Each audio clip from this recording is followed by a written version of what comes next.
আসসালামু আলাইকুম প্রিয় দর্শক, অন্য মঞ্চের আলাপচারিতায় আপনাদের সকলকে স্বাগত জানাচ্ছি। এই যে দেখেন খেলা জমে গেল, এখানে বন্দর দিয়ে দিল, আবার করিডোর দিয়ে দেবে, আমেরিকা বসে থাকবে না। তার মানে আমার কেন যেন মনে হচ্ছে চিটাগাং বন্দর থাকে কিনা, রংপুর থাকে কিনা, কুমিল্লা থাকে কিনা, আমি তো উদ্বিগ্ন ভাই। এবং এটা কে করবে জানেন? আমেরিকা যার বন্ধু হয় তার কি আর শত্রু দরকার আছে? আমাকে এটা বুঝায় বলেন। আজ পর্যন্ত আমেরিকা যার বন্ধু হয়েছে, বরং আমেরিকার সাথে শত্রুতা করে কেউ টিকে থাকতে পারছে, যেমন কিউবা টিকে আছে। ইরানও মরতে মরতে নিচে পড়ে চিমটি মারে, আর কিন্তু আমেরিকার একটা চিমটি মারে কয় আমি জিতছি। ঠিক আছে? ওইভাবে টিকে আছে, যাক তবুও টিকে আছে। কিন্তু আপনি দেখান তো আমেরিকার বন্ধু রাষ্ট্রদের পরিণতিগুলো দেখান তো আপনি। পাকিস্তান ভিখারিস্তান, আফগানিস্তান ফকফকা, ওখানে তো বাচ্চা-কাচ্চা বেঁচে খাইতে হয়। নিজের সন্তান বেঁচে খাইতে হয়। বাংলাদেশ যায়। বাংলাদেশ অলরেডি জাকাতিস্তানে পরিণত হবে। একটু উন্নত থাকবে। জাকাতিস্তান হয়ে থাকবে, ভিখারিস্তান হবে না। বাংলাদেশের মানুষের মিনিমাম লজ্জা আছে, এটা এরা করবে না। পাকিস্তানের মতো এত বেহায়া বাংলাদেশ হবে না। এটা আমি মোটামুটি নিশ্চিত থাকতে পারি।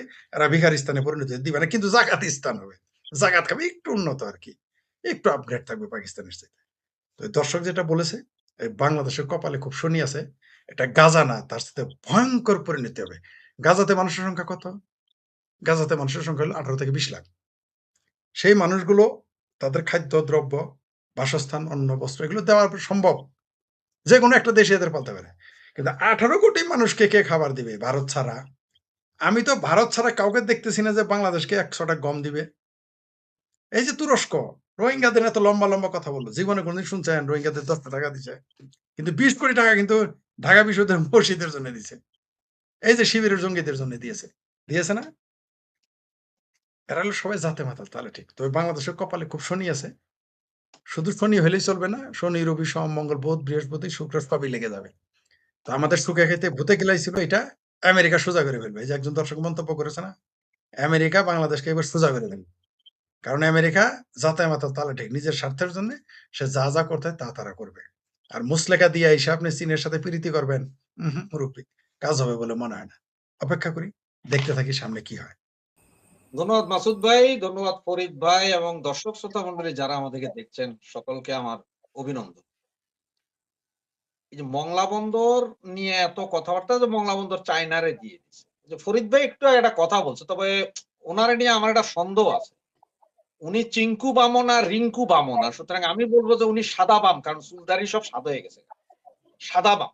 নাইলে উনি এইভাবে বলতে পারতো না যে খালি ভারতরে দিলেই আমরা বঙ্গু জাত চিল্লাবো, চায়নারে দিলে চিল্লাবো না। উনি বুঝেই নেই কাহিনী। চায়নার 72% লোক হয়েছে যে না নাস্তিক, ধর্ম বিশ্বাস নাই। 72% লেখা রাখেন একটু কাগজ। তার মধ্যে আবার 40 থেকে 45% লোক হচ্ছে যে চরম নাস্তিক, তার মধ্যে ধর্মই নেই। এরপরে দ্বিতীয় বৃহত্তম ধর্ম যেটা বলে সেটা হচ্ছে খ্রিস্ট ধর্ম, মানে খ্রিস্টান। এরপরে আছে বৌদ্ধ ধর্ম। এরপরে আছে ওদের আরেকটা কি যেন মনসা ধর্ম নাকি। আর চায়না পৃথিবীর সবচেয়ে সর্ববৃহৎ যত দেবদেবীর মূর্তিগুলো সব চায়নাতে আছে।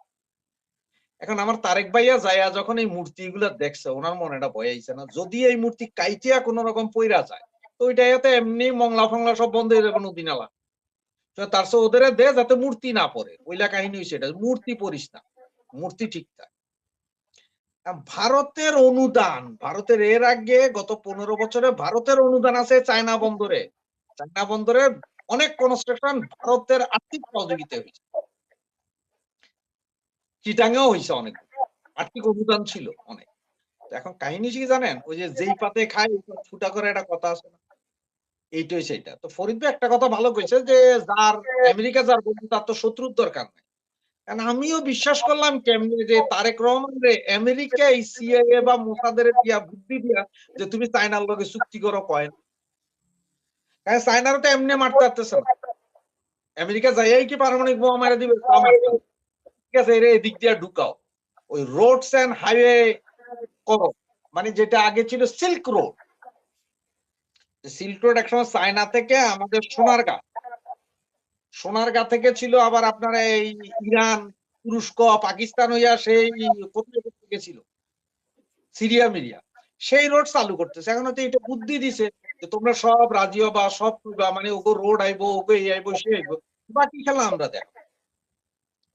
করিডোরটা যদি আমেরিকা করতে লাগবো মায়ানমার পর্যন্ত করিডোর করে রাস্তা করতে, তাছাড়া চায়নার পয়সা যদি হয়ে যায় আর এটা পরে যদি মায়ানমার সেনাবাহিনী যদি দখল লইয়া সব করতে পারে তাহলে আমেরিকার পয়সা বলতে গেল। আর আমগো মন্ত্রীরা কইতেছে কিছু খবর কত বেকুবের বাচ্চা দেখে কইতেছে 24 ঘন্টায় চাইনিজ মাল বাংলাদেশে আসবে। তো বেটা চাইনিজ মাল বাংলাদেশে কি আমার মাল চায়নাতে কোন দেশে হিসাব কর।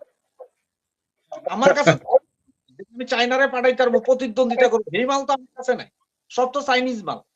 পৃথিবীর কোন দেশ পারতেছে না চাইনিজ মালের কাছে টিকতে। বরং ইন্ডিয়ার সাথে তো আমাদের এটা যে করিডোর মরিডোর হওয়ার কারণে আমাদের কিন্তু যে আরএফএল এর পেয়ার বনভূমি চানাচুর এগুলা যাই সেভেন সিস্টারে এটাও বন্ধ। আর চাইনিজরা তো ভাই চানাচুর খায় না, হেরা শেয়ারও নিব না আমি পাঠাবো কি কাপড়, সেইটাও তো চায়নার নিজে বানায়। জামা কাপড়ও তো আমরা বাড়াই করতাম, সেটা তো চায়না নিজে। তাহলে আমাকেও লাভটা হইব কি এই রুটে যোগ দিয়া? তো এগুলা করা মানে হচ্ছে ওই যে আমেরিকার সুযোগ করে দিতেছে, আমেরিকা স্যার আপনারা অর্ধেক লইয়া যান, ওইদিকে ভারতও পিঠটা ধরে অর্ধেক লইয়া যাবো স্যার, আমরা শুধু ঢাকা শহরের ওই ঢাকার 90টা ওয়ার্ড লইয়াই স্যার প্রধানমন্ত্রী থাকবো, কোনো সমস্যা। এই হচ্ছে কাহিনী। ধন্যবাদ মাসুদ ভাই। বাংলাদেশের লাভ কি লাভ আমি তো চোখে দেখতেছি না। ওই যে হায়দার ভাই একটা কথা বললেন যে আমাদের বুদ্ধিজীবীরা, আমাদের বিরাট বড় বড় রাজনীতিবিদ পণ্ডিতরা বলছে 24 ঘন্টায় চায়না থেকে এখানে আসবে। যদি আমাদের এখান থেকে যায় তাহলে আমি করিডোরের পক্ষে। কারণ আমি আমার দেশের স্বার্থে ভাই রাজি। যদি আমার দেশের রপ্তানি, আমার দেশের মাল যদি চাইনাতে যায় করেন, আমার ধারণা যে কোনো দেশপ্রেমিক লোক এটা খুশি হবে। কিন্তু এটার জন্য তো করা হচ্ছে না, তাহলে তো আমাদের লাভ হতো। তো শত্রু যত ভালা বুদ্ধি দেখ, আপনার পড়শি যতই আপনারা ভালা বুদ্ধি দেখ, বাড়িটা এইভাবে করো, বাড়িটা ওইভাবে করো, কলা গাছটা এইভাবে লাগাও, শেওড়া গাছটা এইভাবে লাগাও, কাঁঠাল গাছটা এইভাবে লাগাও, মানে কি সে তো ওইভাবে বলবে যাতে আপনার এই ছায়াটা তার বাড়িতে সমস্যা না হয়। আপনাকে এমন জায়গায় রাস্তা বানাইতে বলবে যা উনার জন্য সুবিধা হয়, আপনার কথাই না তো। সে তো আপনার ভালোর জন্য আপনার বুদ্ধি দিবে না, সে তো তার মতো করে বলবে। তো চায়না আমাদের, তার চেয়ে বড় কথা যে বাজ পাখি আর কবুতরের কোনোদিন চুক্তি হয় না। বাংলাদেশের সাথে চায়নার কোনোদিন চুক্তিতে আমরা লস খাবো, আমেরিকার সাথে চুক্তিতে আমরা লস খাবো, ইভেন ভারতের সাথে চুক্তিতে হলেও আমাদের লস খাওয়ার সম্ভাবনা থাকে। কিন্তু যেহেতু একেবারেই নিকটতম প্রতিবেশী, সেইখানে কিছুটা লেনদেনের ব্যাপার থাকে, সমান সমান হইতে পারে। কিন্তু পৃথিবীর যত পরাশক্তি থাকবে, যেমন বাঘের সাথে কোনোদিন পাঠার চুক্তি হয় না, বাঘের সাথে কোনোদিন হরিণের চুক্তি হয় না। সেখানে আপনাকে দিতে হবে তার হুকুম, তুই এটা দিবি, তুই এটা নিবি, এইভাবে বলবে, আমার কোনো কথা থাকবে না। চায়নার সাথে বাংলাদেশ কি লাভবান হবে আমাকে বলেন? চায়না বাংলাদেশ থেকে পাট কম দামে নেয় অন্য বন্দর হয়ে। পাট যদি রোডে নেয় লস, তাহলে পাট তো যাবে না। আমার সবচেয়ে প্রধান অর্থকরী ফসল কি? পাট। আর গার্মেন্টসও চায়না আমাদের নেয় না। চায়না আমাদের কোনো গার্মেন্টস নেয় না। আমাদের গার্মেন্টসের 90% মার্কেট হচ্ছে ইউরোপ আর আমেরিকা, আর সারা দুনিয়াতে 10%। তাহলে তার মানে চায়নার কোনো ভূমিকা নাই, কারণ চায়না নিজে সারা দুনিয়াতে এক্সপোর্ট করে। তো চায়না তো আমাদের কাছ থেকে নিবে না, তাহলে পাটও যাবে না, গার্মেন্টস যাবে না, কি বেচবেন? বেচতে পারবেন যে গরু লেঞ্জার যে কিছু পশম থাকে ওইটা বেচবেন, আর কিছুই না। রাশেদ হায়দার ভাই একটা কমেন্ট, ফরিদ ভাই একটা কমেন্ট নিয়ে নেই ফাঁকে। দর্শক বলছেন ফরিদ ভাইয়ের কাছে জানতে চাই, এই 24টা ফাইটার জেটের অবস্থা ঈদের ট্রেনের মতো হবে না তো? চীন থেকে যে এই ফাইটার গুলো কেনার কথা, উনি ঈদের ট্রেনের মতো হইলে ধাক্কায় ধাক্কায় উঠে যাইতো। এই চীনের 24টা ফাইটারের ট্রেনের অবস্থা কি হবে জানেন? বলে দেই, ওই কমলাপুর টু নারায়ণগঞ্জ, কমলাপুর টু ওই যে ডেমো ট্রেন যায় না, ডেমো ট্রেন একটা চাইনিজ ট্রেন, ওই দশা হবে। আর কিছু খুঁজে পাবেন না। চাইনিজ মাল মানে ওটা চলবে না। চাইনিজ মালের কোনো ভরসা নাই, কোনো ভরসা নাই। এমনকি বলা হয়েছে করোনা যে চাইনা থাকে, সে করোনাই দেশে টিকে নাই। এত ভয়াবহ করোনা, সে করোনাই টিকে নাই, করোনা ভাইরাস টিকে নাই। চাইনিজ মালের 5 পয়সার ভরসা আছে? ওই চাইনিজ বিমান এনে কি করবে? ভারতের বিরুদ্ধে বহন আচ্ছা, এই যে বাংলাদেশ বিমান কিনতেছে, কার বিরুদ্ধে যুদ্ধ করবে? কার বিরুদ্ধে? আমার ডাইনে, আমার আগে মাসুদ ভাই, পিছনে হায়দার ভাই, তাহলে মারামারি তো তার সাথেই হবে, তাই না? এত কারণ মানে ভারত আর বার্মা, বার্মার সাথে আপনি পারবেন? ফরিদ ভাই, বার্মার জি। ফরিদ ভাই আরেকটা কমেন্টও নেই, সেটা হচ্ছে একজন বলছেন ভারত বাংলাদেশকে 55 বছর থেকে পানি নিয়ে বৈষম্য করতেছে। চীন ব্যথিত, ব্যথিত বানানটা ভুল, হয়তো টাইপিং এ করতে পারেনি ওইভাবে। বাংলাদেশের আর কি রাস্তা আছে, মানে চীন ব্যতীত বাংলাদেশের আর কি রাস্তা আছে, মানে চীনে গেলেই পানি চলে আসবে, মনেরটা কি এরকম? আচ্ছা আচ্ছা, না না না, আরো আছে তো, উনাকে বলেন একটু পাকিস্তান আর আফগানিস্তান। আর এই আছে না, কে বলে? শুধু পাকিস্তান না তো, চীন 54 বছর আপনার এত শাসন করছে, ভারত একে শেষ করে ফেলেছে দেশটারে। 54 বছরে এত শাসন করছে যে আপনার এই $40 বিলিয়ন থেকে $400 বিলিয়ন গেছে গা বাংলাদেশ। ঠিক আছে, খুব ক্ষতি করছে। আপনারা একটা কাজ করেন, চীন ছাড়া তো কোনো জায়গা নেই, নাস্তিক চীনে যেমন লজ্জা করে না, যে চীন উইগুর মুসলমানদের উষ্টায় সারাদিন, দিনের মধ্যে 24 ঘন্টা, যেখানে মোহাম্মদ নাম রাখতে দেয় না, যেখানে 40টার নাম লেখা মুসলমানদের নাম নিষিদ্ধ করে দিছে, যেখানে মসজিদের টয়লেট বানায়। আরে ভাই, আপনি সেই চীনে যান, লজ্জা থাকা এই ফাত্রামি আর কত? এখন আপনার ইসলাম খতরামে যায় না, এখন ইসলাম খতরামে নাই। তা আপনার ভাই, চীনের চাইতে আরো ভালো 2টা দেশ আছে। 1 নম্বর হলো আপনার পেয়ারা পাকিস্তান, যিনি কমেন্টস করেছেন। আর 2 নম্বর হলো আপনার মগজমে থাকে আফগানিস্তান। যদিও আপনি ভিসা চান ইতালি আর জাপান, আমেরিকা, ওটা আমরা জানি। আপনাদের ভিসা দরকার ইটালি, জাপান আর ভারতের। কিন্তু আপনারা যাবেন হইলো আফগানিস্তান আর পাকিস্তান। তো আপনি জায়গা আছে, যান, চীনে যান। চীন তো আপনারা জায়গায় দিবে না। চীন তো আপনি তো ভিসাই পাবেন না চীনে যাইতে। Pakistan visa free, Afghanistan visa free, যান। আরো 2টা দেশ আছে তো। আমি না করতেছি না তো। পাকিস্তান, বাংলাদেশ তো আপনার 54 বছর পানি নিয়ে বিরাট শোষণ করছে। বাপ রে বাপ! শোষণের ছোট কোলাইতেছে না আপনার। আপনারা যে নিজেরা যে নদী মাইরা ফেলাইছেন, বাংলাদেশে যে নিজেরাই নিজের নদী গলা টিপে মেরে ফেলছে। বাংলাদেশের কোন নদীটা, নদীপথ, খাল সব বন্ধ করে দিচ্ছে। এটাও কি ভারত করছে? সেটাও কি ভারত করছে? বুড়িগঙ্গা নদীর পানি যে কালা বিষ, তাকানো যায় না, ওইটাও কি ভারত করে গেছে? এই যে সারা বাংলাদেশের নদীপথগুলো বন্ধ হয়ে গেল, নদীপথ কে বন্ধ করেছে? ভারত করেছে? ভারত শোষণ করছে। ওরে বাপরে বাপ! পাকিস্তান তো শোষণ করে নাই আপনারে। কারণ আপনি তো পাকিস্তানে আপনার কোনো ক্ষতিই করে নাই। সব ক্ষতি খালি ভারতই করছে। পৃথিবীতে বাংলাদেশের ক্ষতি ভারত আর ইসরায়েল ছাড়া কেউ করে নাই। আজ পর্যন্ত কেউ। ওই পাকিস্তানের ওই ওই ওই বুকের ব্যথাতে চিনচিন করে বলে ওই আমাদের ওই প্রিয় দর্শকটা ওই কমেন্টসটা করেছে। ওটা আমরা তাদের বেদনা বুঝি। আমরা তাদের ব্যথা আসলে বুঝি তো। ভাই, আপনারা বারবার আমারে খোঁচান, এরপরে আমি কিছু কইলে কল হাজী সাহেবের বুক খারাপ।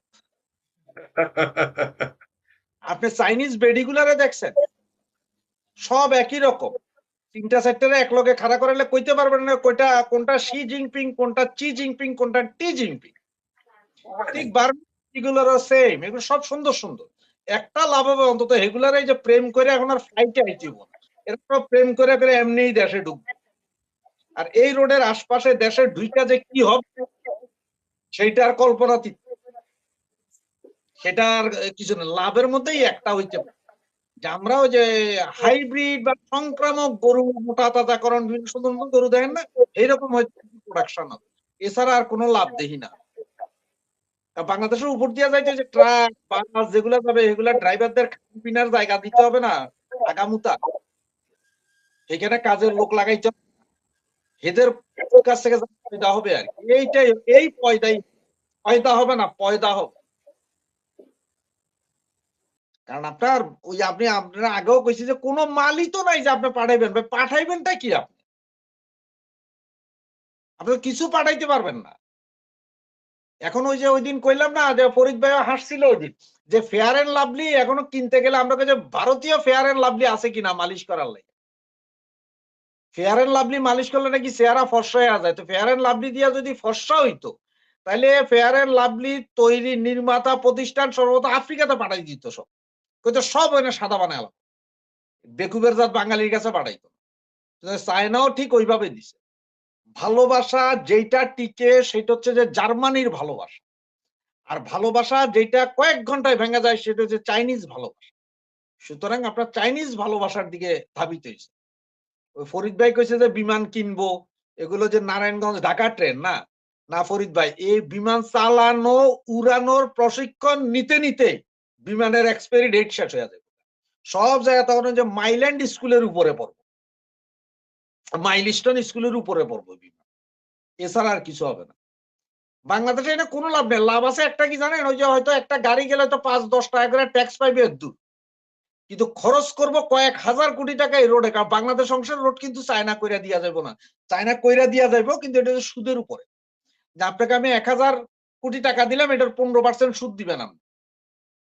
প্রথম 20 বছর খালি সুদ কাটুন, তারপর থেকে আস্তে আস্তে মূল টাকা কাটুন। লাভ চায়নার, লাভ বাংলাদেশের নাই, আর লাভ হচ্ছে যে আমেরিকার।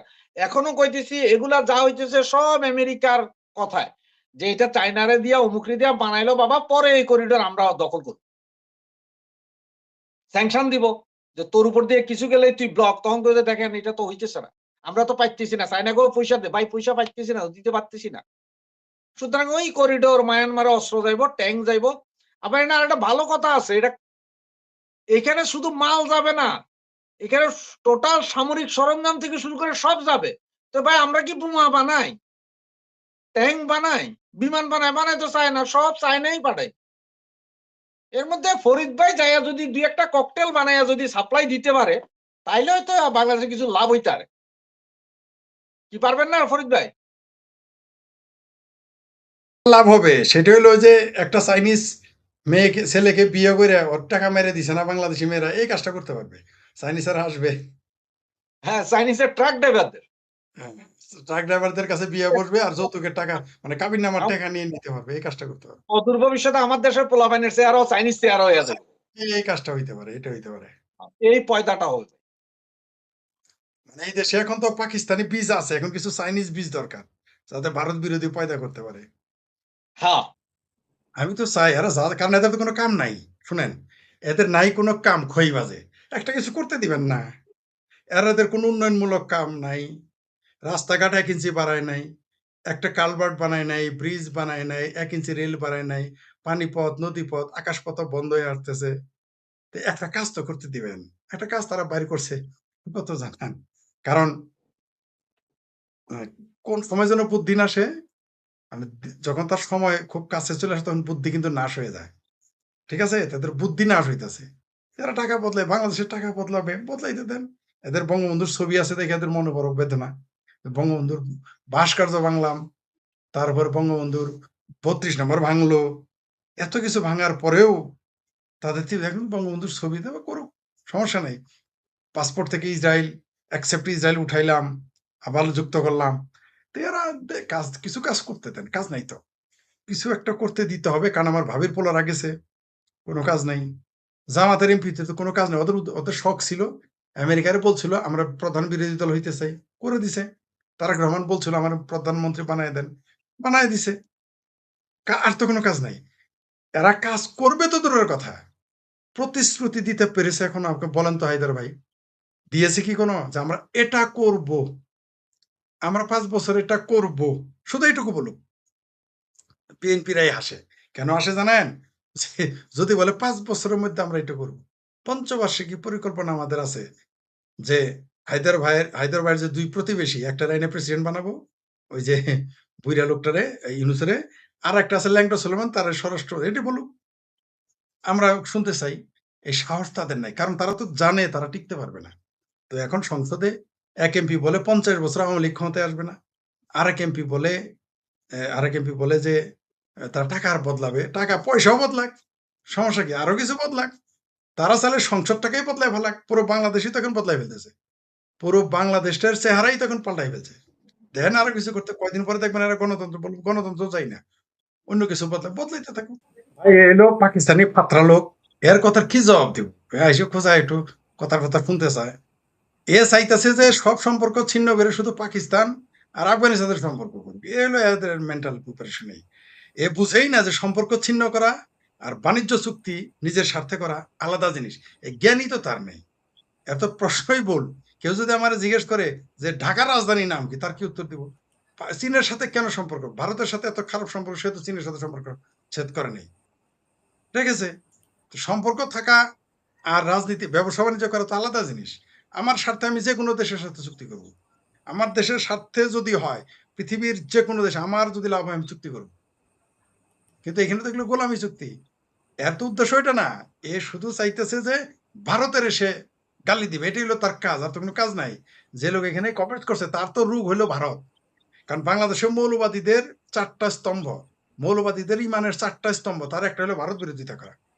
আরেকটা হলো নারী বিদ্বেষ, মুক্তিযুদ্ধের বিরোধিতা করা, বঙ্গবন্ধুর বিরোধিতা করা। এটা হলো বাংলাদেশের মৌলবাদীদের 4টি স্তম্ভ। তার মধ্যে অন্যতম স্তম্ভ হলো ভারত বিরোধিতা করা। সারা পৃথিবীর মুসলমানের 5টি স্তম্ভ: কালেমা, নামাজ, রোজা, হজ, জাকাত। আর আর আফগানিস্তান হলো 6টা ইমানের স্তম্ভ, সাথে হলো জেহাদ। পাকিস্তান হলো জেহাদ, 6টা ইমানের অঙ্গ। আর বাংলাদেশের মুসলমানের ইমানের অঙ্গ হলো ইসলামের স্তম্ভ হলো 7টা: কালেমা, নামাজ, রোজা, হজ, জাকাত, জেহাদ আর হলো ভারত বিরোধিতা করা। এটা তাদের নতুন সূরায় আছে। আরেকটা আছে, পায়ু যোদ্ধা। ওটা হলো বলতে চাই না। আর হলো এদেরকে ওটা তো হইতেই হবে। ওটা না হলে তো তাড়াতাড়ি ইমান মজবুতই হবে না, বেহেশতে যেতে পারবে না। এরা যদি বলৎকারী না হয় বেহেশতে যাবে কে? বাংলাদেশই পৃথিবীর একমাত্র দেশ যেখানে শিশু নির্যাতন হইলে, ধর্ষণ হইলে, মেরে ফেললে তারা মামলা করতে যায় না, ইসলাম খতরমে পড়ে যাবে, মৌলবী সাহেব বিপদে পড়বে। এরকম মূর্খ বানিয়ে রেখেছে বাংলাদেশের মুসলমানদের। আমি ভেবেছিলাম পৃথিবীতে সবচেয়ে মূর্খ মুসলমান হলো কেবল আফগানিস্তান আর পাকিস্তানে। পরে দেখি না, মোটামুটি কোই কিসি সে কমি নেই, গালিব এক ঢুন্ডো তো 1 লাখ মিলেগা বাংলাদেশ মে। এই মুহূর্তে বাংলাদেশে মুক্তিযুদ্ধ এবং মুক্তিযুদ্ধের চেতনার পক্ষে যারা, তাদের বিরুদ্ধে অঘোষিত না, ঘোষিত যুদ্ধই চলছে। তারা তো বলেই দিয়েছে বাংলাদেশে জয় বাংলা স্লোগান দিতে দিবে না, 72-এর সংবিধান ছুঁড়ে ফেলে দিবে, আওয়ামী লীগকে রাজনীতি করতে দিবে না। এই দেশের জাহিদ পাড়া নাকি বলছে যে যারা যত আওয়ামী লীগ যদি 50% হয় তাদের দেশ থেকে বাইর করে দিতে হবে। তো তারা তো ঘোষণা দিয়ে কাজগুলো করতে, এরা তো বলতেছে যে এই বাংলাদেশ আওয়ামী লীগ থাকতে দিবে না, মুক্তিযুদ্ধের পক্ষের মানুষ থাকতে দিবে না। ওই যে তালিবর্ষ ও অন্তস্তকার আহাদি, সে তো বলেই দিয়েছে কোট আনকোট মুক্তিযুদ্ধের বিরোধিতা করার জন্য তারা 2024-এর 5ই আগস্ট ঘটিয়েছে, জুলাই সন্ত্রাস ঘটিয়েছে, তারা স্বীকৃত, তারা বলেছে। তো আপনি তাহলে এটা কেন বলবেন যে অঘোষিত? তো ঘোষিত।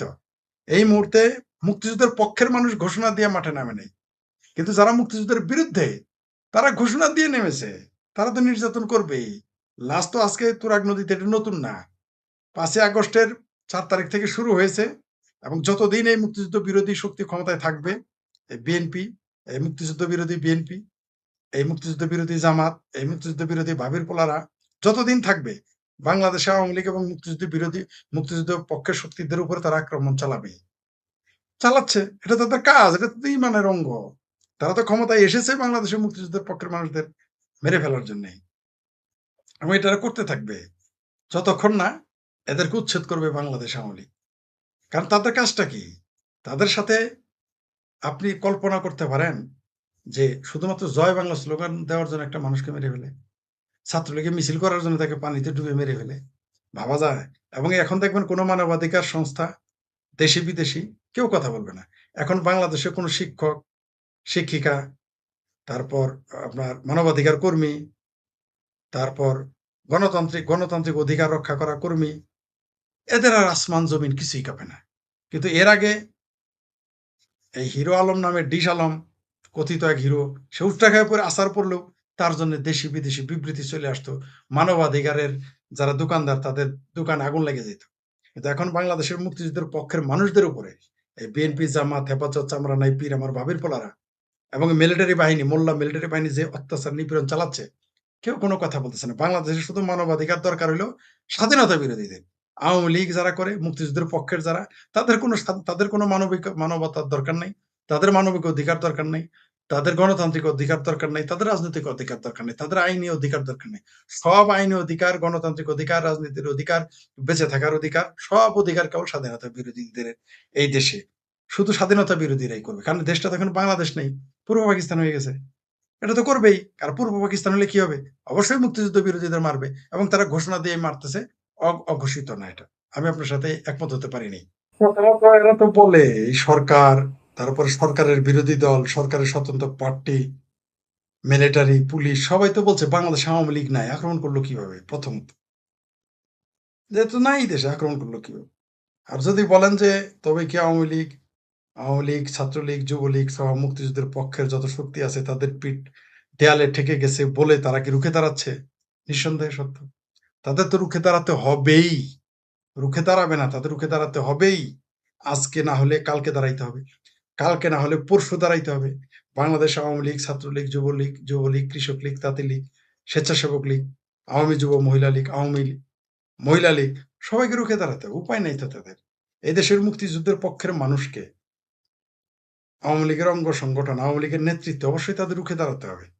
কারণ একটা দেশের সংবিধান আপনি ছিঁড়ে ফেলবেন, ৭২-এর সংবিধান আপনি খালে ফেলে দিবেন, আপনি বলবেন যে কোট আনকোট জুলাই আন্দোলন ঘটেছে মুক্তিযুদ্ধের বিরোধিতা করার জন্য, তারপরেও এখানেই শুধু ক্ষান্ত নয়, আপনি ৩২ নম্বর ভেঙে ফেলবেন, বাংলাদেশের আওয়ামী লীগের অফিস পুড়িয়ে দিবেন, জ্বালিয়ে দিবেন, তাদের নেতা কর্মীদের ঘরে থাকতে দিবেন না, জেলেও থাকতে দিবেন না, মেরে ফেলবেন, তাদের স্ত্রী, কন্যা, ভাগ্নি, ভাতিজি, তাদের আপনি ধর্ষণ করবেন। তারা তো রুখে দাঁড়াবেই, রুখে দাঁড়াতে হবেই তাদের। বাংলাদেশ আওয়ামী লীগকে রুখে দাঁড়ানোর তো বিকল্প নাই, তারা রুখে দাঁড়াতে চায়নি, কিন্তু ওই যে ভয় কাতুরে মাহবুবের চয়নিকায় যে ছোটবেলা পর, সেটা মনে রাখবেন, বারবার ভয় দেখাইতে দেখাইতে একসময় তার ভয় ভেঙে যাবে। তো বাংলাদেশ আওয়ামী লীগ রুখে দাঁড়াবেই, কারণ এই দেশের স্বার্থে তাদের রুখে দাঁড়াতে হবে, এই দেশের অর্থনীতির স্বার্থে তাদের রুখে দাঁড়াতে হবে, এই দেশের গণতন্ত্রের জন্য তাদের আওয়ামী লীগকে রুখে দাঁড়াতে হবে, এই দেশের আইন শৃঙ্খলা নিয়ন্ত্রণে রাখতে, এই দেশের আইন শৃঙ্খলা স্বাভাবিক অবস্থায় ফিরে আনতে আওয়ামী লীগকে ফিরে আসতে হবে, আওয়ামী লীগকে রুখে দাঁড়াতে হবে, এই দেশের সাধারণ মানুষের অধিকার আদায়ের জন্য আওয়ামী লীগকে ঘুরে দাঁড়াতে হবে, তাদের নির্যাতন নিপীড়নের প্রতিবাদে তাদের ঘুরে দাঁড়াতেই হবে। এই দেশের স্বাধীনতা, সার্বভৌমত্ব, লাল সবুজের পতাকা, ৭২-এর সংবিধান, বঙ্গবন্ধু, জয় বাংলা শব্দ, ৭১, এগুলো টিকিয়ে রাখতে অবশ্যই তাদের রুখে দাঁড়াতে হবেই, এবং উপায় নাই কোনো। আর যেটা আপনি বললেন যে তাহলে ভয়াবহ হবেই, ভয়াবহ তো চলছে, এই দেশে সবকিছুই ভয়াবহ। এখন তো তারা কাউন্টারে পড়বেই, আওয়ামী লীগের হারানোর আর কিছুই নেই, তারা অনেক কিছুই হারিয়েছে, অনেক ভয়াবহ পরিস্থিতির মুখোমুখি হয়েছে, তাদের আর কি হবে? সাঁতারের উপরে তো পানি নাই, সাঁতারের উপরে তো আর পানি নাই, ১০ ফিটও সাঁতার, ২০ ফিটও সাঁতার, ১০০ ফিটও সাঁতার, ৫০০ ফিটও সাঁতার। আওয়ামী লীগের জন্য এখন পুরা সাগর, মহাসাগর, তাকে তো সাঁতার দিতেই হবে, মানে মুখোমুখি হতেই হবে, না হয়ে তার কোনো উপায়ই নাই, কোনো উপায় আমি দেখতেছি না। আওয়ামী লীগকে অবশ্যই মুখোমুখি হতে হবে, আর স্বাধীনতা বিরোধীদেরকে অবশ্যই আওয়ামী লীগের মুখোমুখি হইতে হবে, কারণ আরেকটা ৭১ অনিবার্য, তাছাড়া আমি কোনো পথ দেখতেছি না। কারণ মোল্লা মিলিটারি যেভাবে বাংলাদেশের মুক্তিযুদ্ধ এবং গণতন্ত্রকে খামচে ধরেছে, এই দেশের পতাকা, এই দেশের সার্বভৌমত্ব, এই দেশের সংবিধান, এই দেশের ৭১-এর স্লোগানগুলোকে যেভাবে খামচে ধরেছে, আওয়ামী লীগের মুখোমুখি হওয়া ছাড়া তো কোনো উপায় নেই, ঘুরে দাঁড়াতেই হবে। অবশ্যই দেশের পরিস্থিতি ভয়াবহ হবে, কারণ এরাও তো ছাড় দিবে না, এরাও তো সহজে ছাড় দেবে না, কারণ এরা ক্ষমতা নিয়েছে, এরা তো ছাড়ার জন্য নয়। আর বাংলাদেশের মুক্তিযুদ্ধের পক্ষের শক্তি এবং আওয়ামী লীগও তো বসে থাকবে না, এদের হাতে ক্ষমতা স্থায়ীভাবে রাখতে দিবে না, দিতে পারে না, কারণ এই দেশটা স্বাধীনতা বিরোধীদের নয়, এই দেশটা আওয়ামী লীগেরই। এই ২০২৪-এর ৫ই আগস্টের পরে একটা কথা স্পষ্ট হয়ে গেছে, এই দেশটা স্বাধীন করেছে আওয়ামী লীগ, এই দেশের স্বাধীনতা রক্ষক আওয়ামী লীগ, এদেশের গণতন্ত্র, সার্বভৌমত্ব, সংবিধান, সবকিছুই রক্ষক আওয়ামী লীগ, এটা প্রমাণ হয়ে গেছে। এদেশের চিঙ্কুবাম, মিঙ্কুবাম, জামাতি, মোল্লা, মিলিটারি, এরা কেউ মুক্তিযুদ্ধের পক্ষে ছিল না, এখনো নেই, ভবিষ্যতে থাকবে না, এটা প্রমাণিত। তাই মুখোমুখি হওয়াটা অনিবার্য।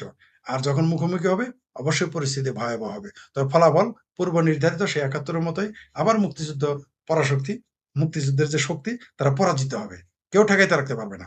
কারণ ৭১-এ আমরা দেখেছি ২টি পরাশক্তি সহ সমগ্র মুসলিম দেশের শাসক মুক্তিযুদ্ধের বিরোধিতা করেছিল, তারা কি পেরেছিল? আমাদেরকে ঠেকিয়ে রাখতে পারেনি, এইবারও পারবে না। জি, ধন্যবাদ। ট্যাক্স নিতে জামালপুরের ভাষায় বলে চাপার ধর্না সোজা করে ফেলাবে। ট্যাক্স নিতে যাইতে বললেন, দেশে কামাই নাই, রোজগার নাই, মানুষের পেটে ভাত নাই, চাকরি নাই, বাকরি নাই, কারখানা বন্ধ, রপ্তানি নাই, ওইখানে আসছেন আপনার ট্যাক্স নিতে? হ্যাঁ, মানে ভাত দেওয়ার মুরদ নাই, কিল দেওয়ার ঘোষায় যায়েন। বউয়েরও বেশি দিন কিলাইলে কিন্তু বউ বাপের বাড়ি থাকে না, নিজের বাড়ি থাকে না, হয় বাপের বাড়ি চলে যায়, আর নইলে উল্টা কিন্তু খাইটা দিয়ে জামাইরে বাড়ি শুরু করে। তো ফাত্রামি করার আর জায়গা পায় না, মুদি দোকানের উপরে ট্যাক্স, হ্যাঁ, বাটপারি করার জায়গা পায় না। এগুলো হলো মানে বাংলাদেশে আপনি রপ্তানির আয় না বাড়িয়ে আপনি ট্যাক্স দিয়ে আপনি কয়দিন দেশ চালাতে পারবেন? এদের কমন সেন্স থাকা উচিত। তো জনগণের উপর ট্যাক্স বাড়াবেন, ট্যাক্স নেন, ট্যাক্স নিতে জনগণের আয় বেড়েছে কিনা, মুদি দোকানে বিক্রি হয়ে গেছে অর্ধেক, কয়দিন পরে শুনবো যে ফুটপাতে যে আছে তাদের উপরে ট্যাক্স বসাবে, বেচা কেনা থাকলে তো আপনাকে ট্যাক্স দিবে। কিন্তু করেন, ওই যে বললাম তো, কাজ নাই, তখন আকাম করতে হয়, আকাম করতে দেন, ফলাফলও পাবে, রিটার্ন পাবে জনগণ।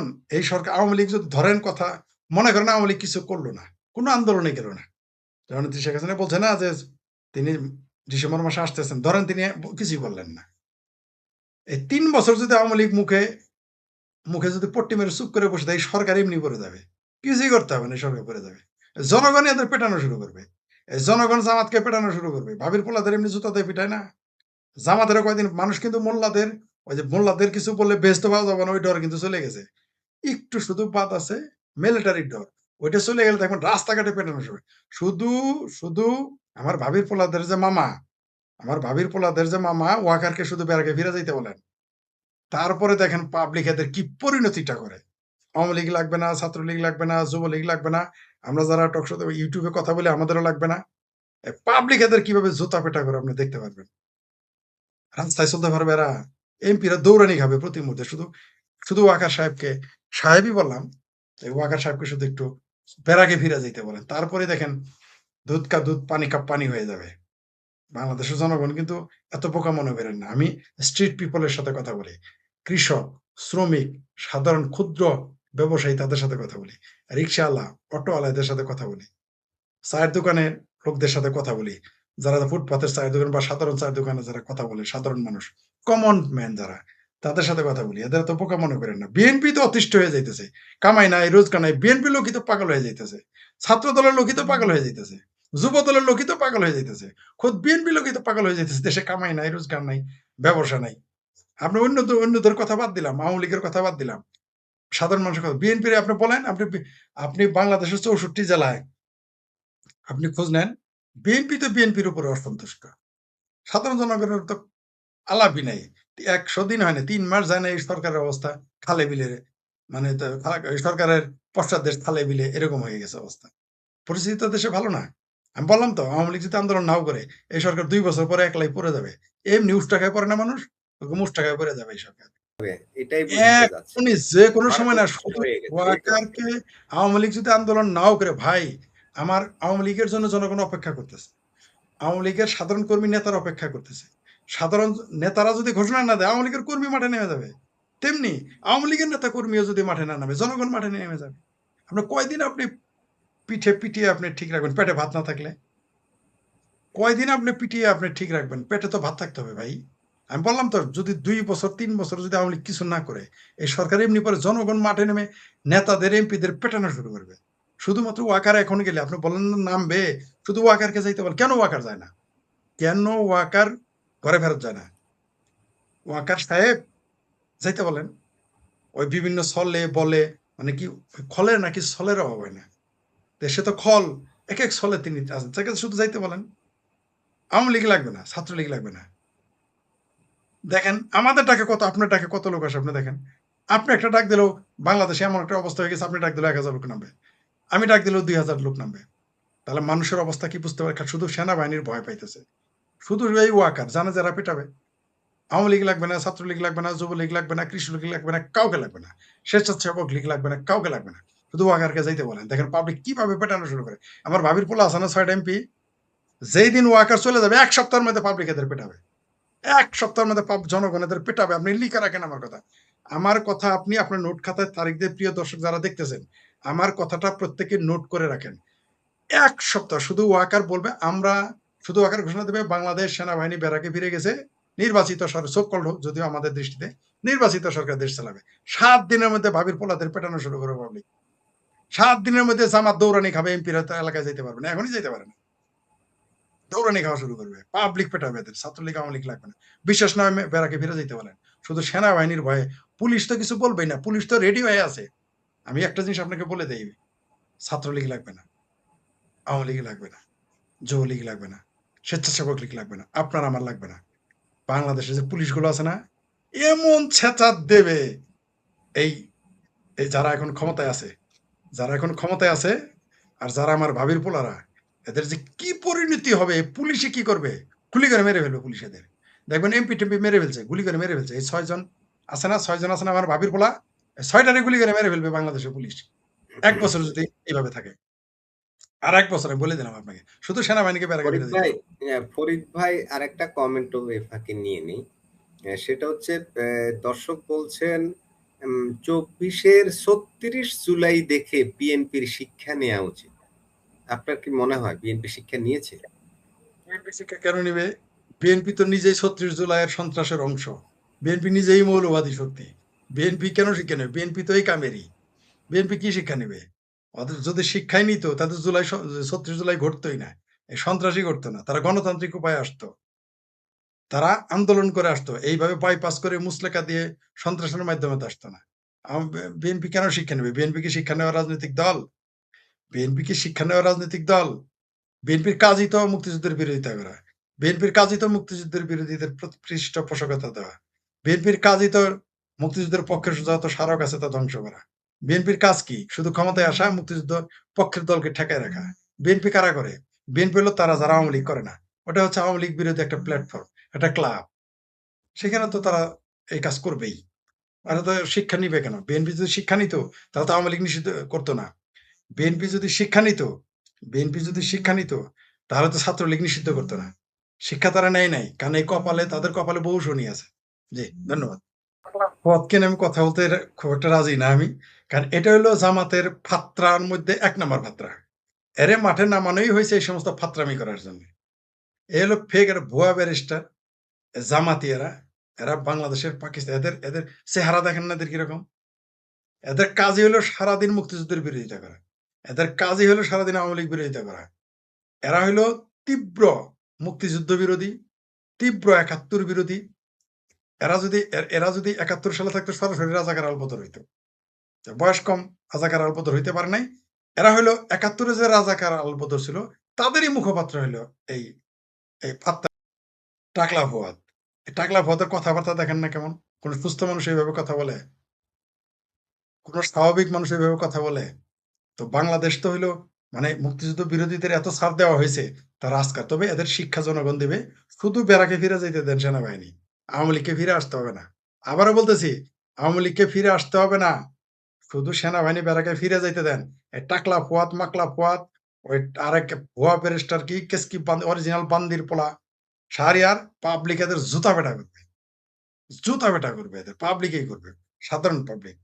জি, ধন্যবাদ। আপনারা বাংলাদেশের বিশেষ করে ঢাকা, চিটাগং, রাজশাহী, খুলনার মতো যে বড় বড় শহরগুলো, এই শহরগুলোতে আপনারা যদি একটু লক্ষ্য করেন তাহলে আপনারা দেখবেন এক ধরনের কালো পতাকা নিয়ে, যেটার মধ্যে আবার কিছু কিছু সাদা পতাকা নিয়ে, যেটার মধ্যে লা ইলাহা ইল্লাল্লাহু মুহাম্মাদুর রাসূলুল্লাহ নামে স্লোগান লিখে, কলেমা লিখে তারা মার্চ করছে, বিভিন্ন জায়গায় অনশন করছে, বিভিন্ন জায়গায় সংগ্রাম আন্দোলন করছে। এটা কিন্তু বাংলাদেশে একটা নতুন আবির্ভাব। আপনারা জানেন,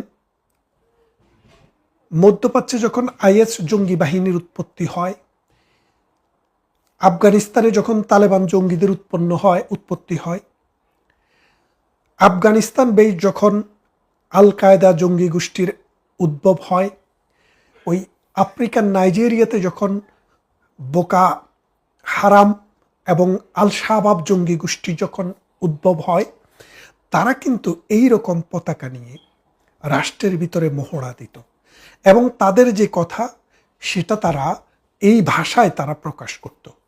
তো বাংলাদেশে হঠাৎ করে এই জঙ্গি গোষ্ঠী কেন বড় বড় রাস্তায়, বড় বড় মাঠে এবং বড় বড় শহরে নেমে এসছে? এর পিছনে কিসের ইঙ্গিত? এর পিছনে কারা জড়িত? কেন হচ্ছে? ঠিক আপনি যদি কয়েকদিন পিছনে ফিরে দেখেন, ভারতে ইসরায়েলের যে রাষ্ট্রদূত তারা দাবি করল যে বাংলাদেশে সিরিয়া থেকে, লেবানন থেকে এবং প্যালেস্টাইন থেকে যে হামাস জঙ্গি গোষ্ঠী, যে হিজবুল্লাহ জঙ্গি গোষ্ঠী, এই হামাসের জঙ্গি গোষ্ঠীরা বাংলাদেশে প্রবেশ করেছে এবং বাংলাদেশে বর্তমানে তারা অপারেশন পরিচালনার জন্য তৈরি হচ্ছে এবং তারা বলতে চাচ্ছে যে বাংলাদেশকে ভিত্তি করে ওখানে যখন যুদ্ধ অবস্থা চলছে, যুদ্ধে বহু হামাস মারা যাচ্ছে, তখন এই হামাসরা আফগানিস্তান হয়ে, পাকিস্তান হয়ে বাংলাদেশে প্রবেশ করেছে এবং বাংলাদেশে প্রবেশ করতে এখন তাদের জন্য ডাল ভাত। কেননা ডক্টর ইউনূসের সরকার যখন ক্ষমতায় আসে তখন কিন্তু পাকিস্তানের সাথে একটি চুক্তি স্বাক্ষরিত হয়। সেই চুক্তির মূল কথা হলো, যদি ডিপ্লোম্যাটিক পাসপোর্ট থাকে তাদেরকে আর ভিসা নিতে হবে না। ডিপ্লোম্যাটিক পাসপোর্ট বলতে শুধুমাত্র ডিপ্লোম্যাট না, অর্থাৎ যারা রাষ্ট্রীয় সরকারি চাকরি করে সেই রকম যাদের সোজাগত হচ্ছে সবুজ যে পাসপোর্ট আছে, সবুজ পাসপোর্টের বাইরে লাল পাসপোর্ট যাদের থাকবে তাদেরকে অটোমেটিক এন্ট্রি দিতে হবে। কোথায়? মামার বাড়ি আসার মতো করে এয়ারপোর্ট থেকে। এবং সেই লাল পাসপোর্টের ব্যবস্থা করে পাকিস্তান, আর তারা পাকিস্তান থেকে বাংলাদেশে সরাসরি এসে ঢুকে যায় পাকিস্তানের পাসপোর্ট নিয়ে, এবং সেই পাকিস্তানের পাসপোর্ট নিয়ে বাংলাদেশে অবস্থান করে। এই রকম তথ্যই কিন্তু দিয়েছিল এই ইসরায়েলের রাষ্ট্রদূত।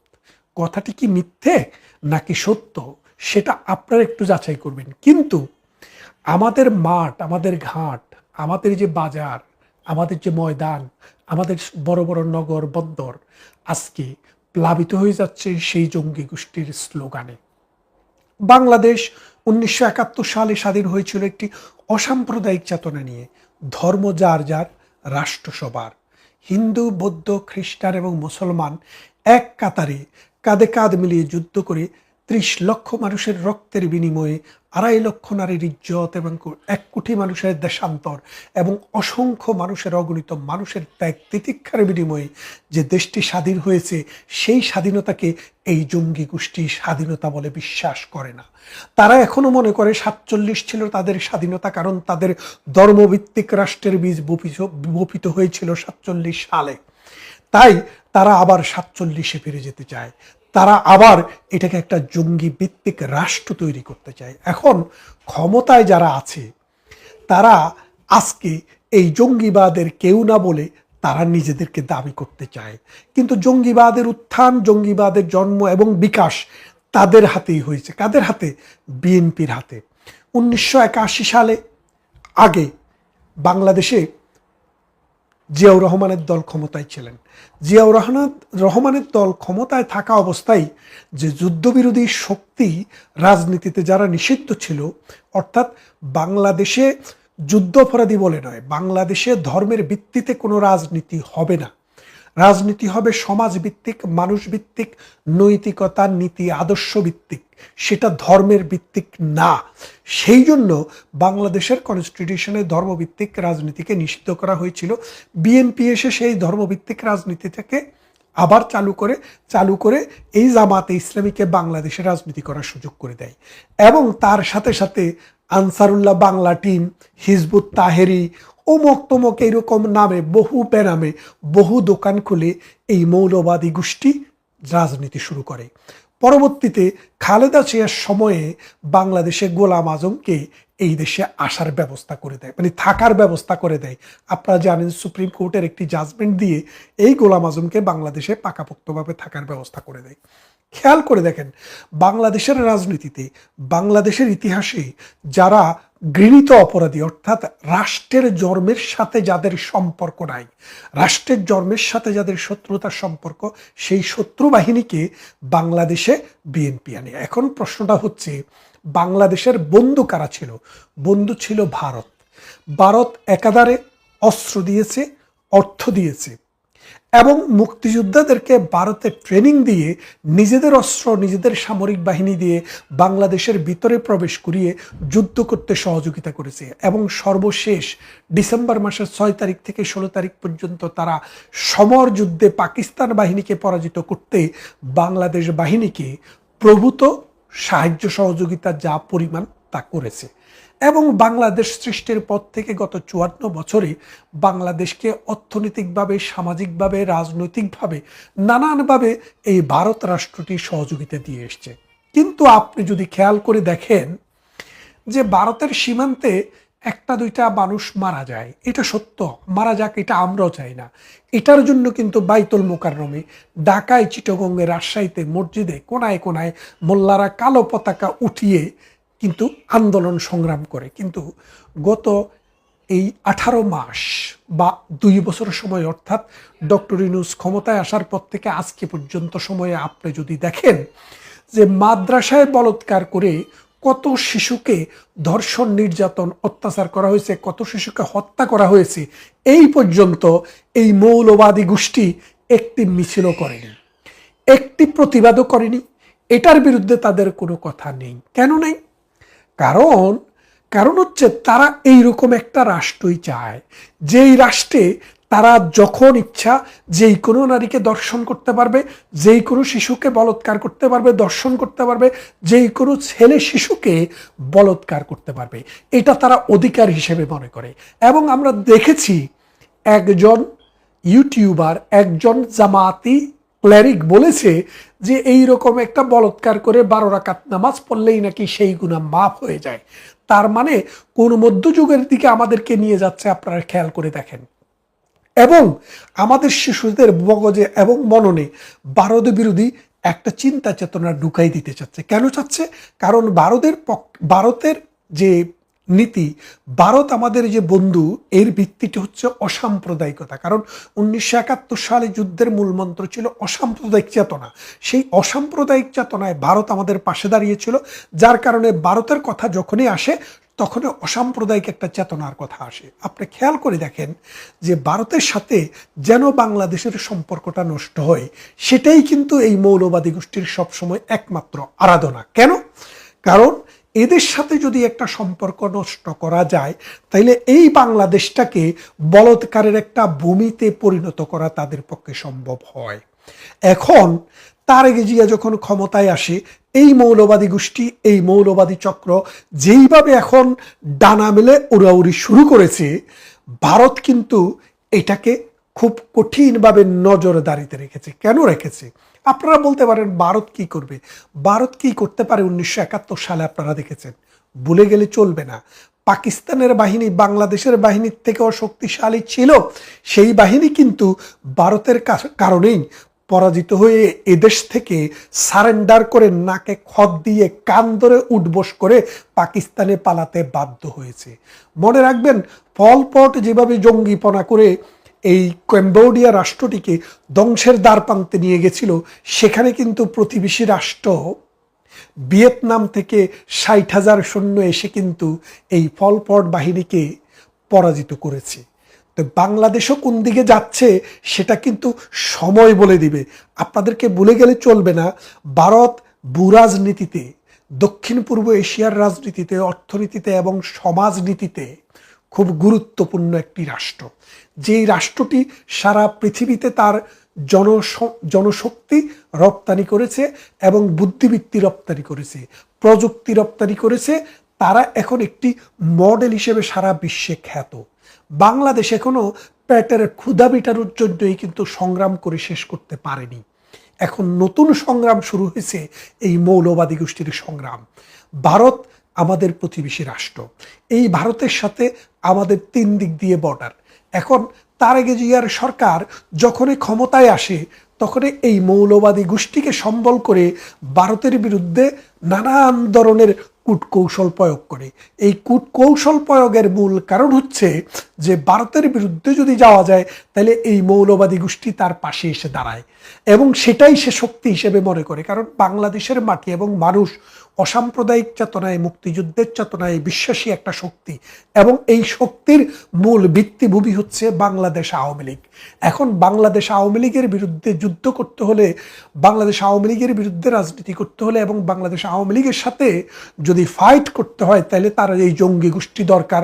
আর এই জঙ্গি গোষ্ঠীকে রাখতে হলে তাকে, এই মৌলবাদী গোষ্ঠীকে ভারত বিরোধিতার সবকটা ভালোভাবে দিতে হবে। আর সেটাই কিন্তু তারেক জিয়া করে যাচ্ছে। এখন নতুন করে বলছে যে বাংলাদেশের উপর দিয়ে একটি করিডোর দিবে। কাকে? মিয়ানমারকে। সেই করিডোর দিয়ে চায়নাতে মাল যাবে এবং চায়না থেকে 24 ঘন্টার ভিতরে মাল আসবে।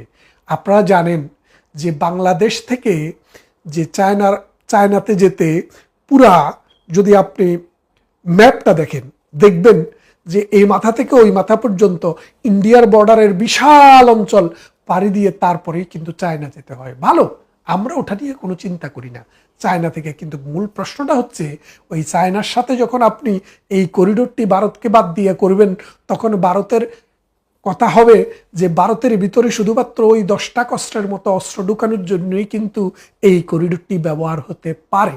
সেই জন্য ভারত কিন্তু আরো কঠিনভাবে ভিজিলেন্ট হবে। আপনি মনে করেছেন চায়নাকে দেখাইয়া আপনি ভারতকে ভয় দেখাইয়া দিবেন? না, ভারত চায়নার ভয়ে কখনো ভীত ছিল না।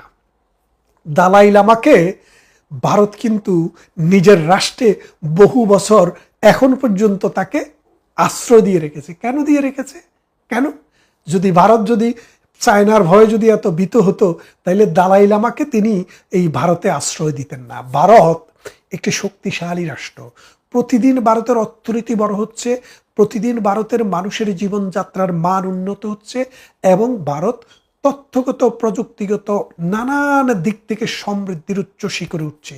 বাংলাদেশ যেখানে আমরা নতুন করে মৌলবাদী উৎপাদনের আমরা ব্যবস্থা নিয়েছি, সেখানে ভারত তার প্রযুক্তিকে মঙ্গল গ্রহে যাওয়ার ব্যবস্থা করছে। সুতরাং এই ভারত বিরোধী এই যে শক্তিটাকে আপনি মাঠে নামিয়েছেন, এই শক্তি ভারতকে খাওয়ার, ভারতকে দুর্বল করার কোনো ক্ষমতা রাখে না। এই শক্তি তারেক জিয়াকে খেয়ে ফেলবে, তারেক রহমানকে খেয়ে ফেলবে। কারণ বিষধর সাপ, যে নাকি সাপ পোষে, তাকেই প্রথম সবলটা দেয়, দিয়ে তার দাঁতটাকে পরীক্ষা করে। আমাদের কি যেন একজন লেখক বলেছিলেন, শুয়োরের যখন দাঁত ওঠে, শুয়োর নিজের মায়ের বা বাবার পাছায় কামড় দিয়ে তার দাঁতের শক্তি পরীক্ষা করে। এই দাতাল শুয়োরের মতো এই জঙ্গি মৌলবাদী গোষ্ঠী যতদিন এই বাংলাদেশ থেকে আপনি এদেরকে দমন করতে না পারবেন, আপনার ক্ষমতায় থাকা তো কঠিন হবে। এই বাংলাদেশের ভৌগোলিক অখণ্ডতা বজায় রেখে, সার্বভৌমত্ব বজায় রেখে মানুষের জীবনমান উন্নত করে এই দেশকে পরিচালনা করাও সম্ভব হবে না। এখন এই ভারত বিরোধী মৌলবাদী গোষ্ঠী ভারতের কালচারাল সেন্টার পুড়িয়ে দিয়েছিল, ওই প্রথম আলোতে জিয়াফত করেছিল, প্রথম আলোকে পুড়িয়ে দিয়েছিল। আওয়ামী লীগের 32 নম্বরও তাদের ভূমিকা ছিল এবং বাংলাদেশে যত মূর্তি ছিল এগুলা ভাঙাতে এবং মাজার ছিল সেগুলা ভাঙাতে তাদের ইন্ধন ছিল। রাষ্ট্র কোনো ব্যবস্থা নিতে পারেনি। এই রাষ্ট্রকে তারা বৃদ্ধাঙ্গুলি দেখাচ্ছে। এখন রাষ্ট্র যদি দাঁড়াতে না পারে নিজের পায়ে, শুধু ভারত বিরোধিতা দিয়ে তারেক রহমানের সরকার এই দেশকে শাসন করতে পারবে না। তাই এই দেশকে বাঁচাতে হলে, সরকার টিকে থাকতে হলে, এই সমাজকে রক্ষা করতে হলে, অসাম্প্রদায়িক চেতনা, মানবিক মূল্যবোধকে জাগ্রত করতে হলে এই দর্শনকারী, এই বলৎকারকারী, এই আয়ামে জাহেলিতের যুগে, ওই লূত আলাইসাল্লামের যুগের এই কুফরদেরকে রুখতে হবে সবাই মিলে, বুদ্ধিবৃত্তি দিয়ে, সংস্কৃতি দিয়ে, আমাদের ইতিহাস, ঐতিহ্য এবং সাহিত্য দিয়ে। তা না হলে আপনি বিএনপি করেন এই কথা বলে বলে যত লজেন্সে আপনি শুশুন না কেন, টুডে অর টুমোরো আমাদের কাতারে আপনাকেও আসতে হবে। সময় হয়তো বেশি লাগতে পারে, কিন্তু মনে রেখেন আপনাদেরকে আপনাদের এই ভারত বিরোধী দোসররাই গেলে ফেলবে। ভালো থাকবেন। আপনাদের স্বাগত জানাই আমি আমার কথা শুনবার জন্য। একটা সময় ছিল যখন পৃথিবীর রাজনীতি বোঝা খুব সহজ ছিল। আপনি যদি জানতে চাইতেন পৃথিবীর ভবিষ্যৎ কোথায় নির্ধারিত হচ্ছে, তাহলে উত্তর ছিল ওয়াশিংটন আর মস্কো। তারপর সোভিয়েত ইউনিয়নের পতনের পর আরও সহজ হয়ে গেল। মনে হলো পৃথিবীর একটাই কেন্দ্র, যুক্তরাষ্ট্র। আন্তর্জাতিক বাণিজ্য, নিরাপত্তা, প্রযুক্তি, এমনকি গণতন্ত্রের ভাষাও যেন একটি রাজধানী থেকে লেখা হচ্ছে। অনেকেই তখন বলেছিলেন ইতিহাসের শেষ এসে গেছে, উদার অর্থনীতি জিতেছে, বিশ্বায়ন জিতেছে, আর মুক্ত বাজারই হবে ভবিষ্যতের একমাত্র ভাষা। কিন্তু ইতিহাসের সবচেয়ে বড় বৈশিষ্ট্য হচ্ছে ইতিহাস কখনোই শেষ হয় না। আজ আমরা এমন এক পৃথিবীতে দাঁড়িয়ে আছি যেখানে পরাশক্তিরা এখনো শক্তিশালী, কিন্তু তারা আর একা পৃথিবীকে পরিচালনা করছে না, বরং আরও একটি নীরব পরিবর্তন ঘটছে। যে পরিবর্তনের কথা আমরা প্রতিদিনের সংবাদে খুব একটা দেখি না, কিন্তু আন্তর্জাতিক রাজনীতির গভীরে সেটি সবচেয়ে বড় পরিবর্তন। আজকের পৃথিবীতে প্রভাব বিস্তার করছে শুধু যুক্তরাষ্ট্র, চীন বা ইউরোপ নয়, বরং এমন অনেক দেশ যারা নিজেরা সুপার পাওয়ার নয়, কিন্তু কারো শিবিরেও যেতে রাজি নয়। এই পরিবর্তনটা বোঝা বাংলাদেশের জন্য অত্যন্ত জরুরি। কারণ বাংলাদেশের সামনে এখন যে প্রশ্নটি সবচেয়ে বেশি আসছে সেটি হচ্ছে, আমরা কার দিকে যাব, আমেরিকার দিকে নাকি চীনের দিকে? কিন্তু আমি মনে করি প্রশ্নটাই ভুল। আসল প্রশ্ন হওয়া উচিত, বাংলাদেশ কিভাবে এমন একটি পররাষ্ট্রনীতি গড়ে তুলবে যেখানে সবার সঙ্গে সম্পর্ক থাকবে, কিন্তু সিদ্ধান্ত হবে শুধু বাংলাদেশের স্বার্থের ভিত্তিতে। আমরা প্রায়ই আন্তর্জাতিক রাজনীতিকে ফুটবল ম্যাচের মতো দেখি। ফুটবল তো এখন সবাই দেখছি আমরা, বিশ্বকাপ চলছে। ফুটবল ম্যাচে আমরা মনে করি এক দল আছে, আরেক দল আছে, আপনাকে যে কোনো এক দলের জার্সি পরতেই হবে, আপনাকে কাউকে না কাউকে সমর্থন করতেই হবে, না হলে খেলাটা এনজয় করবেন না। বাস্তব পৃথিবী কিন্তু এত সরল নয়, বিশেষ করে 2026 সালের পৃথিবী তো নয়। আমেরিকার স্বাধীনতার 250 বছর পূর্তির এই সময় দাঁড়িয়ে আমরা যদি যুক্তরাষ্ট্রকে দেখি, তাহলে একটা বিষয় স্পষ্ট হয়ে ওঠে, আমেরিকা দুর্বল হয়ে যায়নি, কিন্তু আমেরিকা বদলে গেছে। একসময় যুক্তরাষ্ট্র বিশ্বাস করত বিশ্বায়নই তার সবচেয়ে বড় শক্তি। যত বেশি মুক্ত বাণিজ্য হবে, যত বেশি বিনিয়োগ হবে, যত বেশি উৎপাদন এক দেশ থেকে আরেক দেশে যাবে, ততই পৃথিবী স্থিতিশীল হবে। কিন্তু আজ ওয়াশিংটনের ভাষা পাল্টেছে।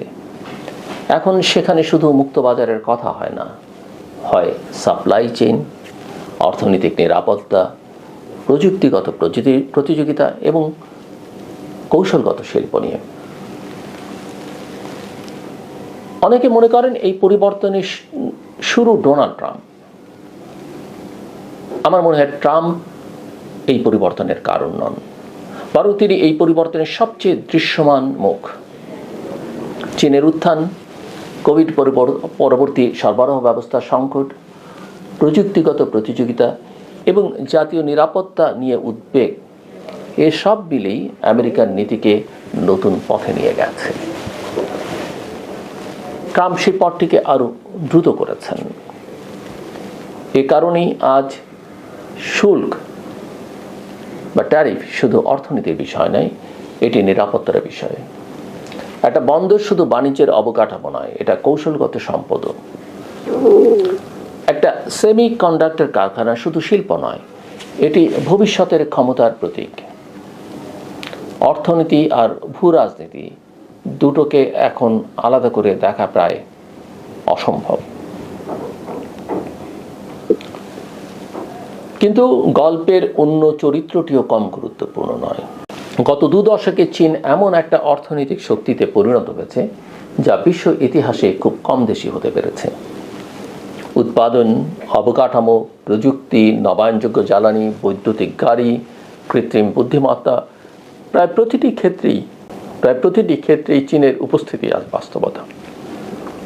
উন্নয়নশীল বিশ্বের বহু দেশের কাছে চীন শুধু একটা বাণিজ্যিক অংশীদার নয়, উন্নয়নের একটা বিকল্প উৎস। বাংলাদেশও এর বাইরে নয়।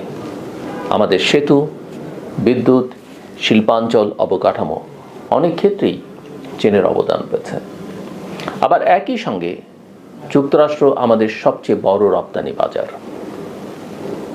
ইউরোপ আমাদের পোশাক শিল্পের অন্যতম প্রধান ক্রেতা। জাপান আমাদের অবকাঠামো উন্নয়নের বড় অংশীদার। ভারত আমাদের প্রতিবেশী, যার সঙ্গে ভৌগোলিক বাস্তবতা অস্বীকার করার সুযোগ নেই। মধ্যপ্রাচ্য আমাদের কোটি মানুষের কর্মসংস্থানের উৎস। এখন প্রশ্ন হচ্ছে, এই সম্পর্কগুলোর মধ্যে কোনটি বাদ দেওয়া সম্ভব? আমার উত্তর হচ্ছে কোনোটি নয়। ঠিক এই জায়গাটাতেই আন্তর্জাতিক রাজনীতির নতুন বাস্তবতা শুরু হয়। একসময় ছোট ও মাঝারি দেশগুলোকে বলা হতো, তোমাদের একজন অভিভাবক বেছে নিতে হবে। কিন্তু আজ বিশ্বের অনেক দেশ উল্টো কথা বলছে। তারা বলছে, আমরা কারো বিরুদ্ধে নই, আবার কারো অধীনেও নই। আমরা সবার সঙ্গে কাজ করব, কিন্তু সিদ্ধান্ত নেব নিজেদের প্রয়োজন অনুযায়ী। এই নতুন দর্শনের সবচেয়ে আকর্ষণীয় উদাহরণ ভিয়েতনাম। ইতিহাসে যে দেশটি একসময় আমেরিকার বিরুদ্ধে যুদ্ধ করেছে, আজ সেই দেশই যুক্তরাষ্ট্রের অন্যতম গুরুত্বপূর্ণ অর্থনৈতিক অংশীদার। আবার একই সঙ্গে চীনের সঙ্গে তার বিশাল বাণিজ্য চলছে। ইন্দোনেশিয়া একই পথ অনুসরণ করছে। সৌদি আরবিয়া এখন শুধু ওয়াশিংটনের উপর নির্ভর করছে না, বেইজিং, নয়াদিল্লি এবং ইউরোপ সব দিকেই তার দরজা খোলা। তুরস্ক ন্যাটোর সদস্য হয়েও রাশিয়া এবং এশিয়ার সঙ্গে সম্পর্ক বাড়াচ্ছে। এমনকি ভারতও এখন মাল্টি অ্যালাইনমেন্টের ভাষায় কথা বলছে। এই দেশগুলো কি দ্বিধাগ্রস্ত? না, মোটেই না। বরং তারা বুঝে গেছে একবিংশ শতাব্দীতে সবচেয়ে বড় শক্তি শুধু সামরিক শক্তি নয়, সবচেয়ে বড় শক্তি হচ্ছে নিজের সিদ্ধান্ত নিজে নেয়ার ক্ষমতা। এ কারণে আমি মনে করি বাংলাদেশের পররাষ্ট্রনীতি নিয়ে আমাদের আলোচনায় একটা বড় পরিবর্তন আনা দরকার। আমরা এখনো অনেক সময় প্রশ্ন করি, বাংলাদেশ কি আমেরিকার দিকে ঝুঁকছে নাকি চীনের দিকে? কিন্তু আন্তর্জাতিক রাজনীতি এখন আর সেই ভাষায় চলে না। বড় প্রশ্ন হওয়া উচিত, বাংলাদেশ কি নিজের জাতীয় স্বার্থকে যথেষ্ট স্পষ্টভাবে সংজ্ঞায়িত করতে পেরেছে? কারণ যে রাষ্ট্র নিজের স্বার্থ সম্পর্কে পরিষ্কার নয়, সে কখনোই ভারসাম্য রক্ষা করতে পারে না। ভারসাম্য মানে সবাইকে দূরত্বে রাখা নয়। ভারসাম্য মানে যার সঙ্গে যেখানে বাংলাদেশের স্বার্থ মিলবে সেখানে সহযোগিতা করা, আর যেখানে মিলবে না সেখানে নিজের অবস্থান স্পষ্টভাবে তুলে ধরা। আমরা যদি একটু লক্ষ্য করি তাহলে দেখব বিশ্ব বাণিজ্যের ভাষাও বদলে যাচ্ছে। আগে প্রশ্ন ছিল কোথায় সবচেয়ে কম খরচে উৎপাদন করা যায়, এখন প্রশ্ন হচ্ছে কোথায় সবচেয়ে নিরাপদভাবে উৎপাদন করা যায়। আগে প্রশ্ন ছিল কোন দেশ সবচেয়ে সস্তা, এখন প্রশ্ন হচ্ছে কোন দেশ সবচেয়ে নির্ভরযোগ্য। এই পরিবর্তন বাংলাদেশের জন্য একই সঙ্গে সুযোগ এবং চ্যালেঞ্জ। বিশ্বের বহু প্রতিষ্ঠান এখন তাদের উৎপাদন ব্যবস্থা বৈচিত্র্যময় করতে আগ্রহী। চায়না +1 কৌশল থেকে শুরু করে নতুন সরবরাহ ব্যবস্থা, সবখানেই নতুন অংশীদারের খোঁজ চলছে। বাংলাদেশ যদি অবকাঠামো, দক্ষ জনশক্তি, বন্দর ব্যবস্থাপনা, জ্বালানি নিরাপত্তা এবং নীতিগত স্থিতিশীলতা নিশ্চিত করতে পারে, তাহলে এই পরিবর্তন আমাদের সবার জন্য, দেশের জন্য একটা ঐতিহাসিক সুযোগ হয়ে উঠতে পারে। কিন্তু সুযোগ কখনোই স্বয়ংক্রিয়ভাবে সাফল্যে পরিণত হয় না। আজ ভিয়েতনাম দ্রুত এগিয়ে যাচ্ছে। ভারত উৎপাদন খাতে বিশাল বিনিয়োগ আকর্ষণ করছে। ইন্দোনেশিয়া তাদের খনিজ সম্পদকে শিল্পনীতির সঙ্গে যুক্ত করেছে। সৌদি আরব তেল নির্ভর অর্থনীতি থেকে প্রযুক্তি ও বিনিয়োগ নির্ভর অর্থনীতির দিকে এগুচ্ছে। অর্থাৎ সবাই পরিবর্তিত বিশ্ব ব্যবস্থার সঙ্গে নিজেদের নতুন করে খাপ খাইয়ে নিচ্ছে। বাংলাদেশও কি সেই প্রস্তুতি নিচ্ছে? এই প্রশ্নের উত্তরই আগামী দশকের অর্থনৈতিক ভবিষ্যৎ নির্ধারণ করবে, অর্থাৎ বাংলাদেশের অর্থনৈতিক ভবিষ্যৎ নির্ধারণ করবে। আরেকটি বিষয় আমাদের মনে রাখতে হবে, আন্তর্জাতিক সম্পর্ক কখনোই স্থায়ী বন্ধুত্ব বা স্থায়ী বৈরিতার উপর দাঁড়িয়ে থাকে না। ভিয়েতনাম এবং যুক্তরাষ্ট্রের দিকে তাকালেই বুঝতে পারেন, স্থায়ী থাকে শুধু স্বার্থ। ব্রিটিশ প্রধানমন্ত্রী লর্ড পামারস্টনের সেই বহুল উদ্ধৃত কথাটি আজও প্রাসঙ্গিক। রাষ্ট্রের কোনো স্থায়ী বন্ধু বা শত্রু নেই, স্থায়ী থাকে শুধু জাতীয় স্বার্থ। কথাটি হয়তো বহুবার বলা হয়েছে, কিন্তু বর্তমান বিশ্বের বাস্তবতা এর নতুন ব্যাখ্যা দিচ্ছে। এ কারণেই বাংলাদেশের সামনে এখন সবচেয়ে বড় দায়িত্ব হচ্ছে নিজেদের সক্ষমতা বাড়ানো, কারণ দুর্বল রাষ্ট্র কখনো ভারসাম্য রক্ষা করতে পারে না। ভারসাম্য রক্ষা করে শক্তিশালী রাষ্ট্র, যাদের অর্থনীতি শক্তিশালী, প্রতিষ্ঠান শক্তিশালী, কূটনীতি দক্ষ এবং রাজনৈতিক সিদ্ধান্ত গ্রহণে আত্মবিশ্বাস রয়েছে। আমাদের পররাষ্ট্রনীতির সবচেয়ে বড় সম্পদ হওয়া উচিত বিশ্বাসযোগ্যতা। এমন একটি বিশ্বাসযোগ্যতা যেখানে ওয়াশিংটন জানবে বাংলাদেশ একটি নির্ভরযোগ্য অংশীদার, বেইজিংও জানবে বাংলাদেশ একটি দীর্ঘমেয়াদী সহযোগী, নয়াদিল্লিও বুঝবে বাংলাদেশ একটি স্থিতিশীল প্রতিবেশী। টোকিও, ব্রাসেলস কিংবা মধ্যপ্রাচ্যের রাজধানীগুলোর কাছেও একই বার্তা পৌঁছবে, বাংলাদেশ সবার সঙ্গে কাজ করতে চায়, কিন্তু কারো প্রক্সি হতে চায় না। আমার মনে হয় আগামী দশকে বাংলাদেশের পররাষ্ট্রনীতির সবচেয়ে বড় পরীক্ষা হবে এখানেই। কারণ পৃথিবী যতই মেরুকৃত হবে ততই চাপ বাড়বে। হয়তো কখনো বলা হবে এই প্রযুক্তি ব্যবহার করবেন না, কখনো বলা হবে ওই কোম্পানির সঙ্গে কাজ করবেন না, কখনো বলা হবে এই নিরাপত্তা কাঠামোতে যোগ দিন, আবার কখনো বলা হবে ওই বিনিয়োগ গ্রহণ করবেন না। এই চাপগুলো ভবিষ্যতে আরও বাড়বে। তখন বাংলাদেশের শক্তি হবে কোনো একটি পক্ষকে খুশি করা নয়, বরং যুক্তিসঙ্গত, ধারাবাহিক এবং স্বচ্ছভাবে নিজের জাতীয় স্বার্থ ব্যাখ্যা করতে পারা। আমরা প্রায়ই বলি পৃথিবী এখন বহু মেরুকেন্দ্রিক হচ্ছে। আমি বলবো পৃথিবী শুধু বহু মেরুকেন্দ্রিক হচ্ছে না, পৃথিবী আরও বেশি বহু বিকল্পের হয়ে উঠছে। আর যে রাষ্ট্রের সামনে যত বেশি বিকল্প থাকবে তার স্বাধীনতাও তত বেশি হবে। এ কারণেই আজকের পৃথিবীতে স্বাধীনতার অর্থ বদলে গেছে। 1776 সালে আমেরিকার স্বাধীনতা ছিল একটি সাম্রাজ্যের বিরুদ্ধে রাজনৈতিক স্বাধীনতার ঘোষণা। 1971 সালে বাংলাদেশের স্বাধীনতা ছিল আত্মনিয়ন্ত্রণের অধিকার প্রতিষ্ঠার সংগ্রাম। কিন্তু 2026 সালের পৃথিবীতে স্বাধীনতার আরেকটি নতুন অর্থ তৈরি হয়েছে, নিজের সিদ্ধান্ত নিজে নেয়ার সক্ষমতা। আজকের বিশ্বে হয়তো সবচেয়ে বড় স্বাধীন রাষ্ট্র সেই নয় যার সবচেয়ে বড় সেনাবাহিনী আছে।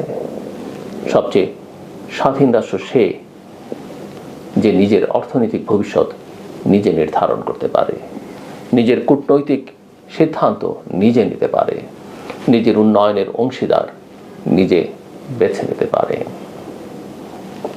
বাংলাদেশের সামনে সেই সুযোগ এসেছে। প্রশ্ন হচ্ছে আমরা কি সেই সুযোগটি কাজে লাগাতে পারব? একবিংশ শতাব্দীর ভূ রাজনীতি হয়তো শেষ পর্যন্ত সামরিক শক্তির গল্প হিসেবে লেখা হবে না, এটি লেখা হবে অভিযোজনের গল্প হিসেবে, কৌশলের গল্প হিসেবে, আর সবচেয়ে বেশি সঠিক সময়ে সঠিক সিদ্ধান্ত নেয়ার গল্প হিসেবে। কারণ ভবিষ্যতের পৃথিবীতে সবচেয়ে শক্তিশালী দেশ হয়তো সেই নয় যে অন্যদের সিদ্ধান্ত নিয়ন্ত্রণ করতে পারে। সবচেয়ে শক্তিশালী দেশ হবে সেই দেশ, আমার ধারণা, যে নিজের সিদ্ধান্ত নিজে নিতে পারে এবং সেই সিদ্ধান্তে অবিচল থাকবার আত্মবিশ্বাস রাখে। বাংলাদেশের জন্য সেটিই হোক আগামী দিনের সবচেয়ে বড় কৌশল, সবচেয়ে বড় শক্তি এবং সবচেয়ে বড় স্বাধীনতা। আমার কথা শুনবার জন্য অসংখ্য ধন্যবাদ। আপনাদের সবার জন্য শুভকামনা।